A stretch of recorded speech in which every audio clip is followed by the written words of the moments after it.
Okay, so in this video, I'm going to tell you the benefits of low ticket versus high ticket, which one you should do depending on where you are. If you have a good organic presence, if you don't, if you want to use ads, whatever it is, I'm going to tell you exactly just my thoughts. This is going to be a very raw video of my experience with helping hundreds of coaches. And in fact, some of my clients are high ticket and now they're moving into also low ticket. I'll tell you my thoughts about all that. And basically after this video, you're going to understand the pros and cons of each, and you'll probably make a very smart decision after you watch this video. If you don't know who I am, my name is Augusto and I'm the founder of ABX. And basically what I do is this. I help info product companies just scale through very simple ads, very simple systems, and a process that I created that's called C-Suite system. And I'll leave some links down below, you can check it out. But nonetheless, in this video, I'm just gonna run through like basically just my thoughts on the iPad and just show you how it looks from my perspective and which one you should do depending on where you are. So couple things. I'm a very much paid acquisition guy, so I like to run everything by basically acquisition costs. So let's start with low ticket. And I've talked about this in the past before about obviously, when Hormozi bought part of Skool, I don't know if he bought it, but when he did that, obviously the entire craze about I want to do a low ticket, I'm going to charge $5 and win the Skool games. That has been going for a while, and I have a Skool community and it's really cheap. Basically what people charge for at $10,000, I charge like 10 bucks. At the time of this recording, it might have increased, so I would check it out. If it's still $10, go buy it. And or don't, I don't care. But because in all transparency, like my services are high ticket. Low ticket is for people who don't yet qualify, but I still want to help them. Okay, I digress. But basically, everything went a little bit crazy when he started promoting Skool, and some people are crushing it. But one thing I noticed was that a lot of promotion for low ticket was mostly for people who already have a large audience, which is great, or people who are really good at paid acquisition. So I'm just gonna do paid acquisition.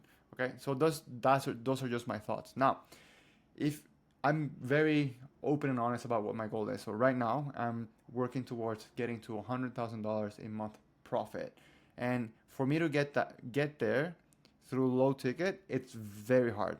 Okay, because I don't have a large audience. If you go to my IG at the time of this recording, I have like 9,000 followers. So it's very hard for me organically because I built my audience not with what I do now, but because I literally pivoted in the past. I used to be an online fitness coach back in the day. So a lot of the people who follow me are because they used to follow me from back then. Okay, and I started from zero like last year. Nonetheless, what I'm trying to say here is that if I want to get to my goal of 100K a month, charging $10 is gonna take me a ton of time. Okay, so if you're, and not everyone has the same goal of whatever it is that my goal is, but if you don't have a large audience, if you are not a good paid acquisition expert, then you're gonna be wasting a lot of money. In most cases,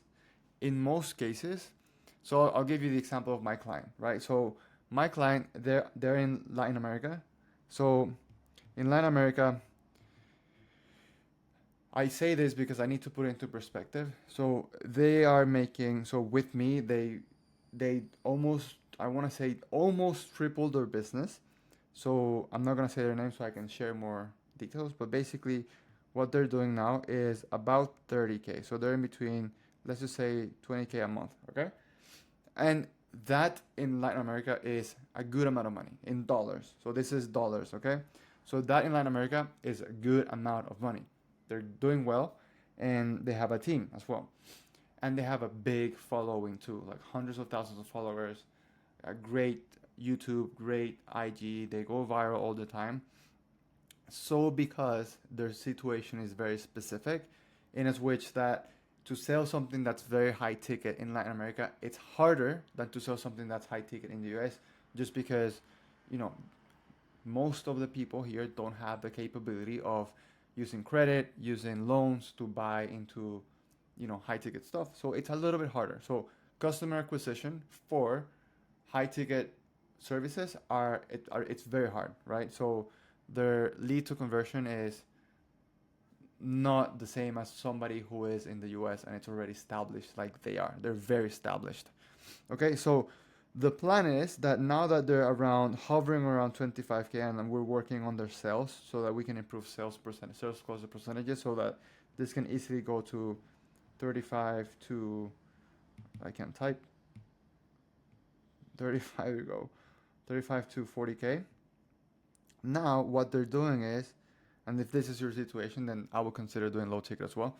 Their situation now is that they want to implement low ticket so that they can have an ascension model. Basically, what they're doing is charging around $10 too, which here in Latin America is not super low.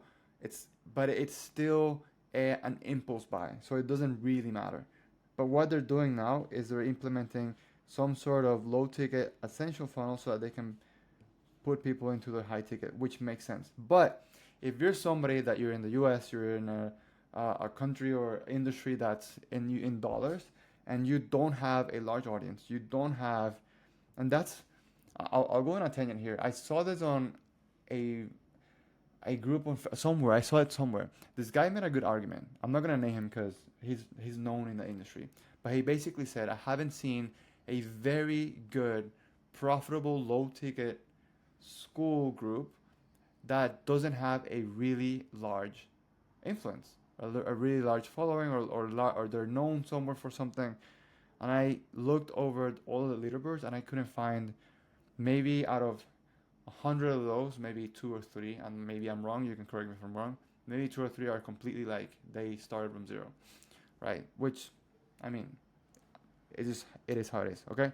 So what I want to say with all this is that if you don't check those boxes, I would think very hard about opportunity cost. I can't spell, so fuck it. Opportunity cost. What this means is, are you willing to spend the time and are you willing to spend the money that it takes for you to build enough leverage that you can sell something for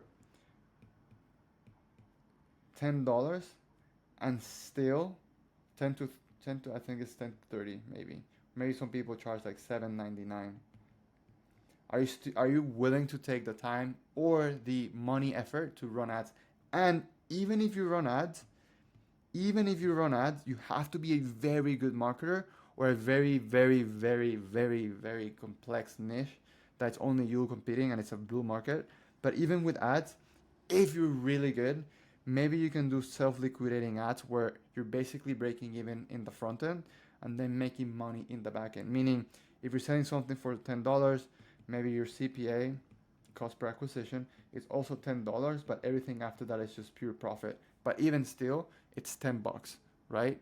So it's, if you're trying to make $100,000, I'm not gonna math right now, but it's like 1,000 people, 1,000 times 10, I don't know. So you have to acquire 1,000 people unless you have a good following that you can acquire 1,000 people, but they at basically zero cost, only like, software and stuff like that. Just something to think about. The opportunity cost of you having to spend time and money to build a big enough audience, big enough leverage, ads, whatever, to have self-liquidating ads to do it. And also spending money to make sure your messaging is good based on the data that the ads are giving you. Okay, I don't want to spend more time on this, but hopefully you get the point. Now, when it comes to high ticket, obviously I'm biased because I do high ticket. I'm not going to hide that. And then my goal is $100,000 per month profit. Now, the reason I like this is because it's less acquisition, like less time on acquiring, because I don't have to acquire 1,000 people. It's way less than that, specifically because in my program, shit's highly personalized and I don't take a lot of people because my program isn't a program. It's more of a mentorship. It's more like a one-on-one kind of deal. So one, it's not super cheap. And two, I can spend time with people and I can spend time with CEOs, teaching them their team and everything. So I love that better than having low ticket. However, I do have low ticket. I do have a Skool community. It's $10 and I give everything away for like $10, which is tough. people charge tens of thousands of dollars for in a group coaching setting, which sucks, which is whatever. So the thing with high ticket and that a lot of people get wrong is the following, and I'm gonna go in a small tangent here. I'm gonna end this video very soon. Is that a lot of people charge high ticket, but they don't deserve to, because these are the same people that say, you should quit university, you should quit doing courses, you should quit doing that, and start doing whatever. But these are the same people that have courses, and these are the same people that love just pushing out modules to people instead of giving them the time. I digress. So with high ticket, instead of having to acquire 1,000 people, maybe you just have to acquire 5. And then for you, obviously, if you're charging more, your level of value has to match, even exceed whatever amount of money you're charging. Obviously, this is super clear. So rather than having to acquire 10,000 people, you acquire 5, yet you have more money to put back into your business, and in form of ads, in form of team, in form of somebody that's a CSM, which I like that. I prefer that method. Not a lot of people do. Okay, I'm not saying that with a low ticket offer you don't have to do that, because if you have 1,000 people in your program, you probably need a CSM or somebody that's in there checking with people. So the opportunity cost here is obviously that you have to have way more experience. Okay, if you don't have it already, you have to have way more experience. But I think this is more enjoyable because you can charge more money and you have better relationships with clients. And I think it's more high touch, and that's just me. I love that even better. And your margins, ideally, are way higher. Okay, your margins are way higher, ideally, if you're doing things right. And then you can cut your acquisition cost. If you're not doing direct acquisition cost, like running ads to a VSL or to a booking page, then you're not paying, $300, $500, $100 a call. But if you're doing something where you're nurturing people, and then you take your nurture process a little bit longer, 30, 40, 50 days, then you're not paying the upfront high amount for a booking, a call booking or whatever. So nonetheless, whatever it is that you're doing now, if you're a coach or an info product, think about it. Can you do both? Absolutely. But then again, it's just a matter of how much time are you giving your clients, your content, and your self-growth. And obviously, there comes a time where you can't do all of those things. There comes a time where you can't do all of the content, so you have to hire people. There comes a time where you're really good at what you do, you have a bunch of clients, but then you can't do all of the delivery yourself, so you have to hire somebody that's a CSM, or at least somebody that's a COO. And then with content, with time, you want to look into CMOs as well.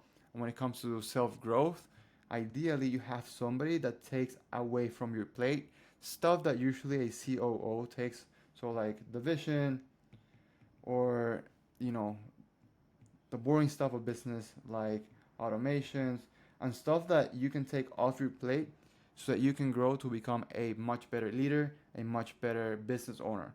But can you do both? Like low ticket and high ticket? Absolutely. I think you can.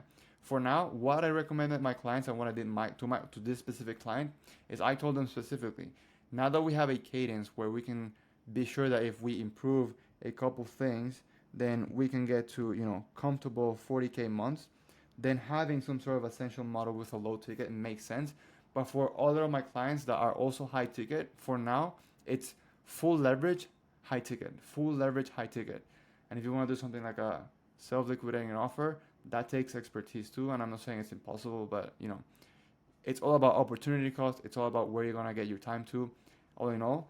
So what I'm going to do with you right now is, if you want to see, my low ticket below, it's down below. And then if you feel like you don't want to spend a lot of time or money on this because you feel like you're lost and you want to fully just leverage your high ticket and impact people in so much more depth than low ticket, then I'll leave 2 links down below to my low ticket and one to see if you qualify to work alongside with me and your team together so that we can help you grow your stuff and help you, grow. and impact more people. All right. So for now, I'll see you in the next one. I know this video was super raw and I just literally had no notes. I'm just going off my thoughts. But if you have any questions on this, just let me know. I'll leave the links down below and I'll see you on the next one. Thank you for watching.